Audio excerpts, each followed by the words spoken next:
Hey basketball guys, we have news. Let's go to more news from the Golden State Warriors, but before that, don't forget to subscribe to the channel and leave your like. Two great players can help solve the Warriors' needs. It will be important to bring in players of the caliber of Walker Kessler and Collin Sexton to have a more solid and deeper squad. Of course, the Warriors will need to give up their first and second round picks and some rotation players. Rumors. Warriors want to sign two big men. Golden State can still be a competitive playoff team in the Western Conference, but they will need to make some adjustments at the trade deadline. What the Golden State Warriors decide to do between now and the NBA trade deadline on February 6 will have a drastic impact on what the future of one of the league's most successful organizations of the last decade looks like for the foreseeable future. At 20-20 on the season, it's clear the Warriors need to change their roster to find more success. However, this franchise isn't ready to mortgage its entire future to make one last run with Stephen Curry, Draymond Green and Steve Kerr. Even these three made it abundantly clear heading into the trade deadline that the Warriors' front office and ownership must not operate carelessly or in a hurry. Golden State Warriors receive, C. Walker Kessler, G. Collin Sexton. Utah Jazz receive, G. Dennis Schroeder, C. Kevin Looney, MIA 2025 second-round pick, protected 31-37, via GSW, GSW 2026 first-round pick, lottery protected, GSW 2029 first-round pick, swap, more favorable to UTA, GSW 2030 second-round pick, GSW 2031 second-round pick, MIN owns rights to swap. Out of all the dream scenarios for the Warriors at the trade deadline, this has to be the one that would be of the most interest to Golden State both now and moving forward. Walker Kessler was a first-round pick in 2022 and has shown tremendous growth at 23 years old. This season, he is averaging 10.8 points, 11.4 rebounds, and 2.5 blocks per game while shooting a league-high 72% from the floor. Various teams have inquired about Kessler's availability in Utah and have been met with a steep asking price, which is why the Jazz haven't shown much interest in trading him. The belief based on numerous reports dating back to the offseason is that it would take 2 first-round picks to pry Kessler away from the Jazz. This isn't a price the Warriors are willing to pay for a center. In this scenario, Golden State would have to hope that Kessler's price has decreased. Again, this is just wishful thinking by the Dubs, as it's unlikely Kessler will be traded in his third season.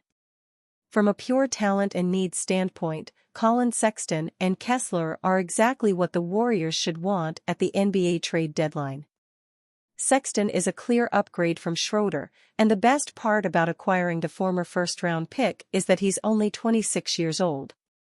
Aside from playing off the ball next to Curry right now, Sexton could be a guard Golden State looks to invest in for their future success. The Warriors shouldn't have a problem moving off Schroeder and Kevin Looney for these two players, which brings us to the next talking point of draft assets. Would 3 future second-round picks, a lottery-protected pick in 2026, and a future first-round swap be enough for the Jazz? At the same time, would the Dubs even want to give up this protected pick since they don't want to sacrifice their future? Even though Sexton and Kessler are two players that would represent their future, there would certainly be some pushback in this scenario from both sides. In terms of if the Jazz would even be interested, it's hard to imagine Utah welcoming the Warriors' proposal with open arms after the whole Lauri Markkanen trade situation from the summer. This is especially true if Podziemski, who the Jazz are known to like, is not included in any structure of a potential deal. While this would be a dream scenario for the Warriors, the chances of a trade like this happening are slim. However, Golden State could potentially grab either Sexton or Jordan Clarkson for expiring contracts and second-round picks. Either move would be worthwhile at a low cost. Bobby Marks believes Warriors should dip under luxury tax at the trade deadline. Marks thinks Golden State should go the other way. He pointed to not seeing a trade out there that makes them significantly better. That leaves the Warriors with only one prudent option. They must get under the luxury tax apron by trading Gary Payton II or Kevin Looney. Hear the full conversation below.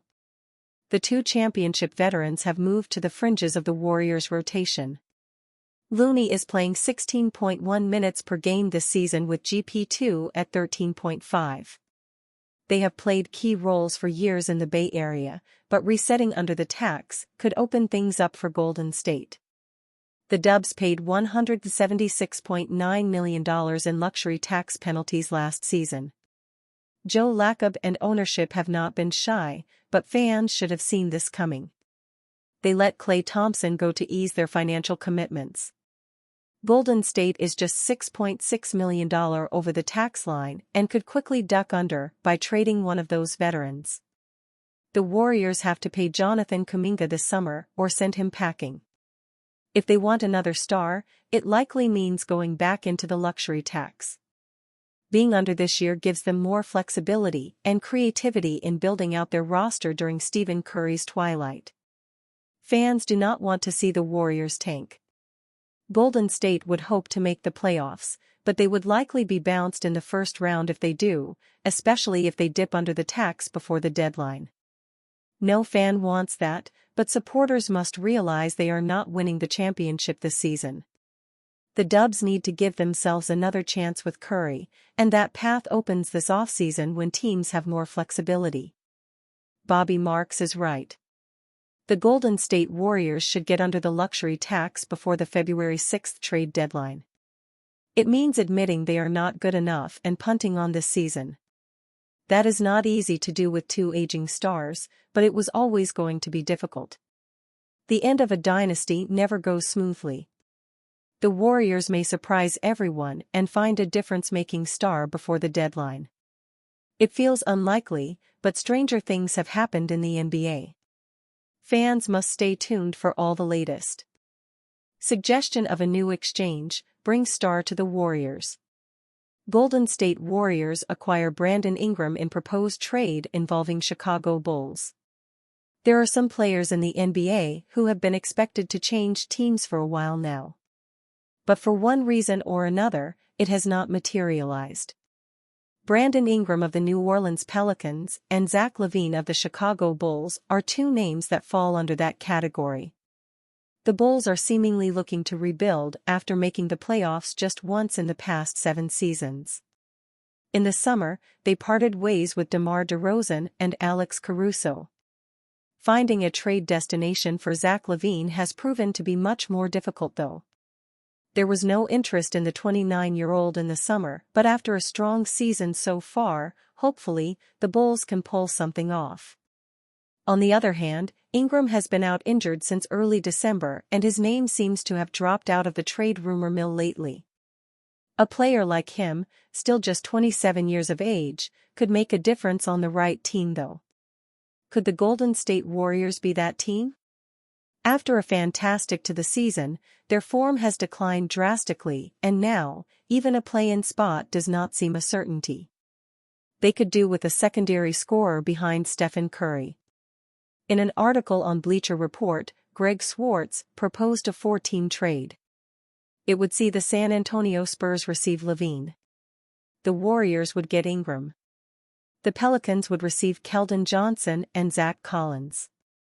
The Bulls would get Dennis Schroeder, Kyle Anderson, Kevin Looney, Gary Payton II, 2025 second-round pick, from Spurs, and 2025 second-round pick, Chicago Bulls via Spurs. Of course, this would represent a chance for the Bulls to get LaVine's massive contract off the books. Also, they would get draft picks and 3 of the 4 contracts they would receive are set to run out in the summer. In many ways, it is the perfect scenario for them.